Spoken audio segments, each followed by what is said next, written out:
Hey, what's going on, everyone? My name is Donovan, and tonight I'm excited to share with you a relatively new device from our friends over at Umidigi. This is the Umidigi F1 Play. It's been available for about a month now on Amazon.com. It's been selling out and then coming back and then selling out and coming back. And I want to go ahead and show you that it is available right now for $220 from Amazon.com. It's available in both red and black, so I have the red version of the phone, which you can't tell because it actually has a black bezel at the moment. Let's get that back into focus. So it is available, as you can see, in both black and red. And if I slide over here, notice that it is also available from a number of different Chinese websites. So this is gearbest.com here, and it's available there for $200. So a little bit cheaper if you pick it up from the Chinese websites.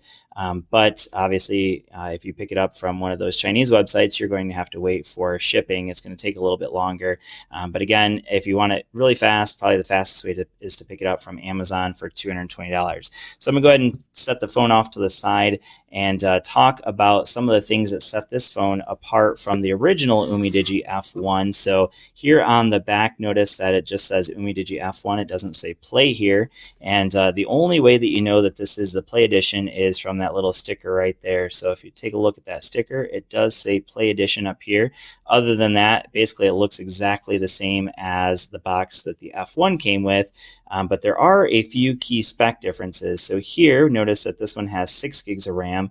Now, if you're not familiar with the original F1, it did come with 4 gigs of RAM and 128 gigs of internal storage, whereas this one comes with 64 gigs of internal storage and 6 gigs of RAM. So they give you 2 more gigs of RAM, but cut the storage in half. Now, the good news is that it does also have micro SD expansion. They call it TF card. That's what the Chinese call it. We do have the exact same processor. It's the Helio P60 processor clocked at 2.0 gigahertz, Android 9.0, basically stock version of Android. We have a 5150 milliamp hour battery, which is the exact same you got on the F1, and that battery, needless to say, lasts a very long time, so that's awesome. We have a 6.3-inch full HD display that's 1080p stretched out, and notice that it does have kind of like that teardrop look to it. We have a 48 megapixel camera, so that's different. The original Umidigi F1 I think had a 12 and 8 megapixel camera, if I remember right, and a front-facing camera of 16 megapixels. Basically, the only difference here is this one has that Samsung sensor of 48 megapixels, and then you notice that it supports just a crap ton of network bands. That's because this is a worldwide unlocked phone. Now, if you pick it up, I will mention, if you do pick it up from places like gearbest.com, you will not get the US AC adapter. So if I come in here and show you what you get in the box. I got a screen protector in there. Also some instructions. It does come with a SIM removal tool, as you can see there. Set that off to the side. But the difference here is if you get it from like gearbest.com or any of those other Chinese websites, you won't get the US version of the wall adapter. Basically, you'll get an EU version typically, and then you have to use this little adapter that typically they include, but it's going to be a much bigger brick. Now, this one is a 2-amp charger, so that's awesome. You do get fast charging with this device, and it does come with a Type-C, red Type-C cable there in the box as well. So that's pretty much it. Also in the box, I should mention that when you first pull it out, it does already have a screen protector installed, so you don't have to go out and buy a screen protector, because thank goodness you probably can't find one. And it does also come with this thin TPU case. So it's not a very thick TPU case. It's pretty flimsy, but it's definitely better than not having anything at all. So that's nice that they include that. Now, looking at the phone, this one actually, I'm not really sure if I remember how grippy the F1 was, but this one actually has a pretty decent grip to it. So if you don't want to use it with a case, this has kind of a nice texture to it. Feels good in the hand. There's a fingerprint sensor there, 48 megapixel camera and 8 megapixel camera with the what is that called? That's called the LED flash in the middle of that. We have our volume rocker here, power button.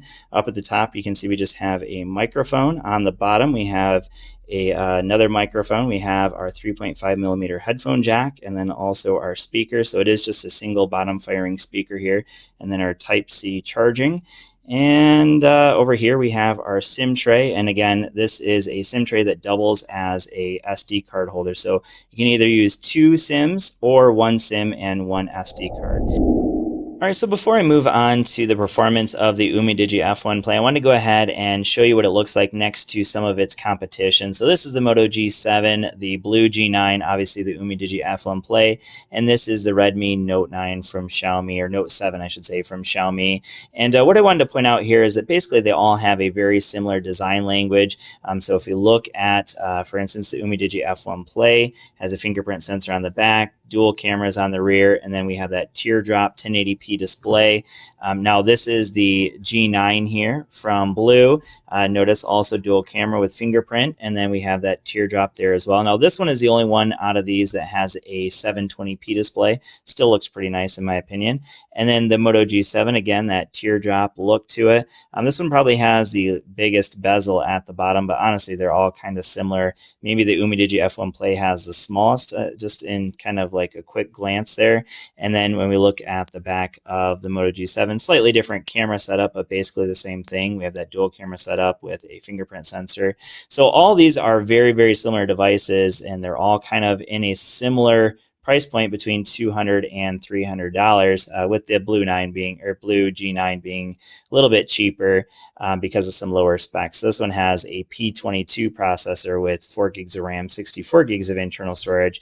These ones all have a little bit higher end processors, so we'll go ahead and compare that up here in just a second. All right, so to start off our discussion on the processing power of the Umidigi F1 Play, I want to go ahead and show you the Geekbench 4 scores and show you how it compares up to some of the competition. So you can see here it scores a single core score of 1479, multi-core score of 5574, and here it is next to a number of other devices. So this is the Google Pixel 3 AXL, considerably more expensive device here, basically double the cost.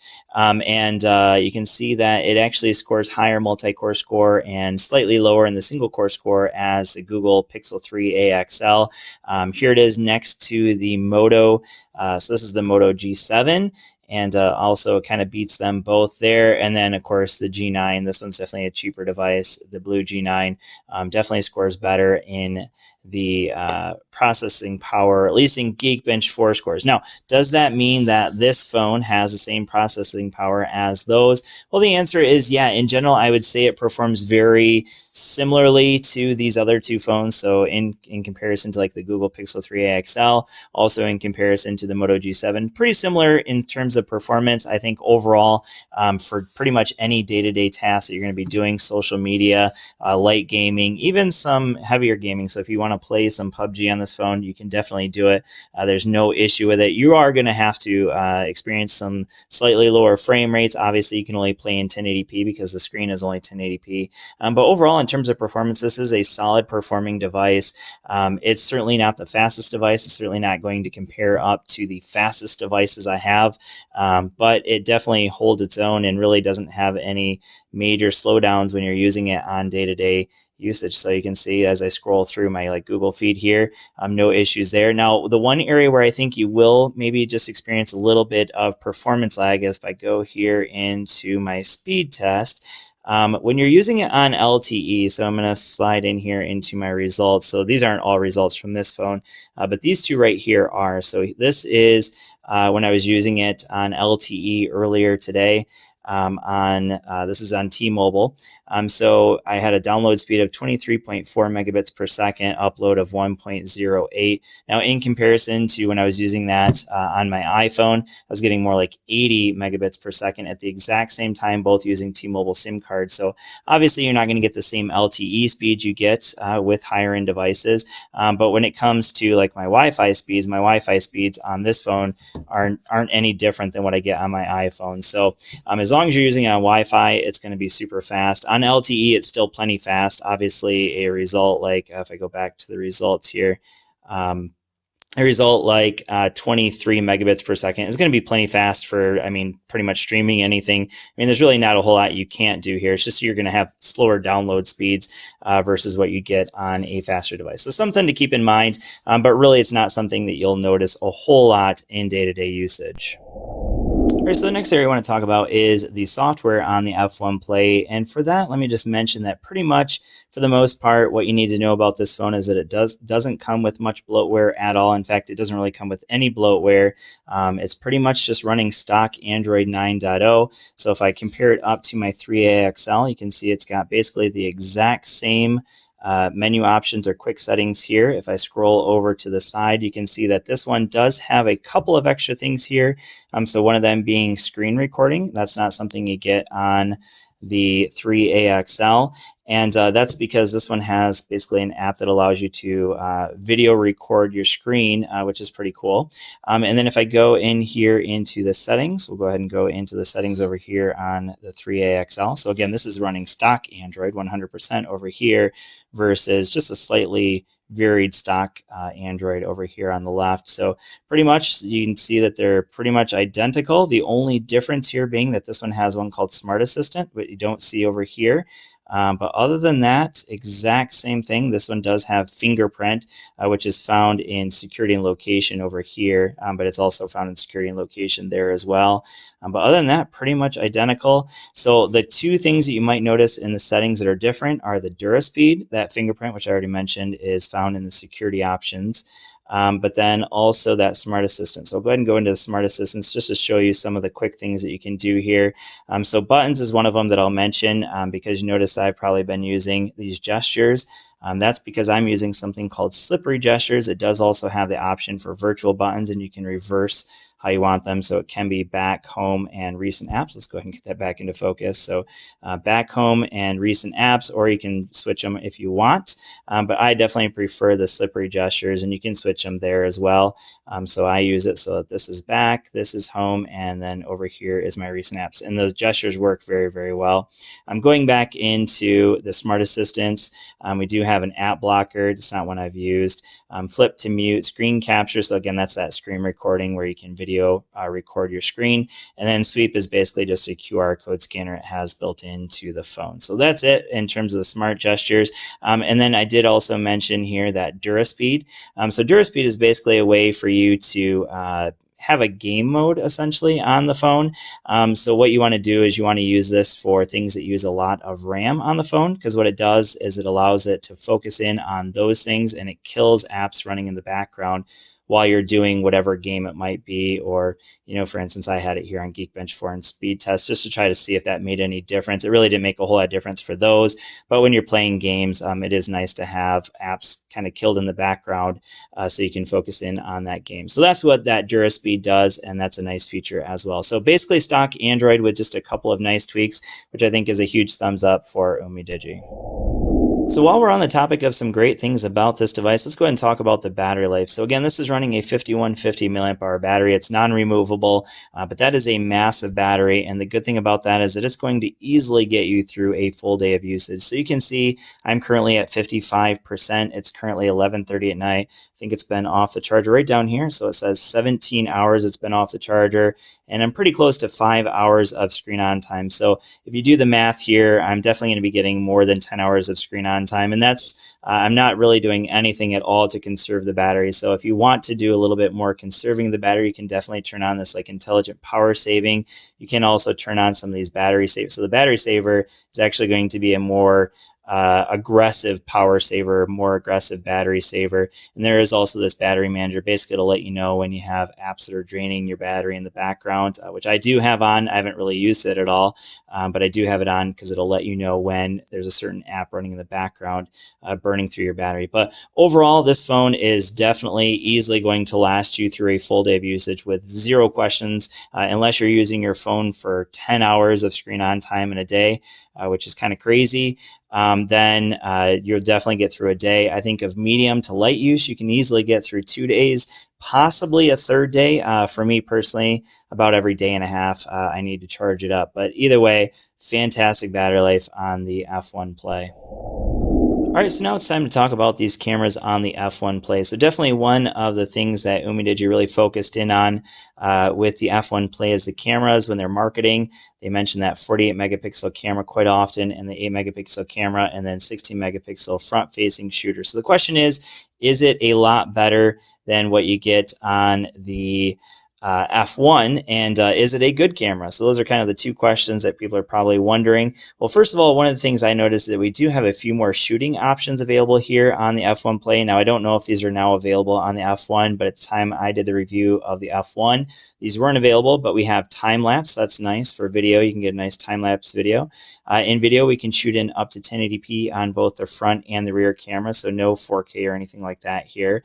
For photo, this is kind of interesting, and we can't really get that into focus, but here, up here in this little top button, there is a 12 megapixel and 48 megapixel toggle option. So that's kind of cool. You can easily switch between the two. There is definitely a difference. So at the end of this video, I'm going to show you some pictures, or at the end of this segment of the video, I'll show you some pictures that I took, and I'll show you the difference between the 12 and the 48 megapixel camera. So there's definitely a slight difference there. We do have a pro mode. We do also have a bokeh effect, and I'll show you a couple of pictures as well where I did the bokeh, and I'll kind of focus in on some things. But notice that we do have the option to adjust our f-stop. So if you're doing it at f11, basically that's not going to have any bokeh effect at all. If you go all the way over here to f1.0, that's going to have a lot of bokeh. But let's go ahead and just take a look real quick while I have the camera up here. So I want to slide into some pictures here. So these are all pretty much daylight pictures. But let's go at those are all front-facing camera shots. Not bad at all. But if I slide over here into, this is one that I did bokeh. So notice that, brings my son into the foreground, but notice his arms are kind of blurred out. So one arm is not blurred out, the other arm is. So it's definitely not amazing. The bokeh effect is certainly not as good as what you get on a more expensive device, but it is there. And then we do also have slow motion. So Umidigi cameras are definitely improving. That's always been kind of a sore spot on a lot of Umidigi phones, but I definitely think with the F1 Play, it's improving. It's still not there yet. It's still not it certainly doesn't match up, obviously, with the Google Pixel 3a XL, but obviously nothing really compares with that, especially at this price point. But it's pretty darn, it's not too far off from what you get with the Moto G7. I would definitely say the G7 takes better pictures overall. But I definitely think Umidigi's come a long way with their cameras. They're still not there yet, like I said, but they keep getting better and better. And so for that, I give them a thumbs up on the cameras.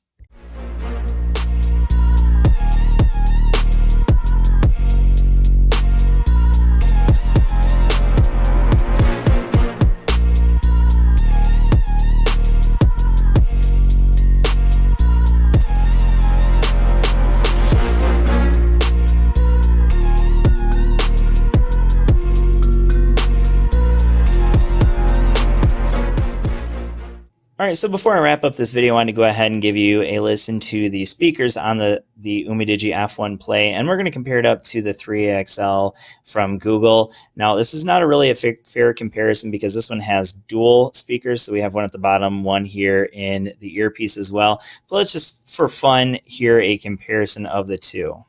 So here we go, F1 Play.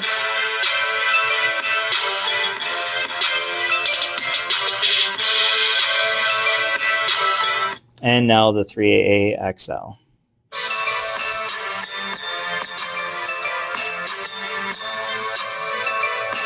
All right, so hopefully you could hear the difference. Obviously, having those dual speakers definitely gives the 3XL a huge advantage over the F1 Play. But again, that's not really a fair comparison. So overall, I'd say this speaker gets plenty loud for speaker calls. And if you want to listen to a quick song on it, it's not going to be bad. But it's definitely not the loudest speaker. It's obviously a little bit tinny as well. But that's pretty typical in a budget-friendly device. So obviously, again, not a fair comparison with the 3XL in that category. But overall, the Umidigi F1 Play is a very solid device. Let's see if we can get that not so white balance off of there. All right, so anyways, the Umidigi F1 Play is a pretty solid device. There are definitely some things that make it still not the greatest in certain aspects, but again, anytime you're going to pay $220 or even less than $200 for a phone, you can't expect it to be the perfect phone. But the Umidigi F1 Play and Umidigi have come a long ways when it comes to their phones. The F1 Play is certainly a worthy competitor in the mid-range price point. So anyways, let me know what you guys think down in the comments below. If there's anything I missed in this video, go ahead and comment, and I'll try to address any questions you might have about the phone. Thanks for watching. I hope this video has been helpful for you, and I will see you all in the next one. Peace.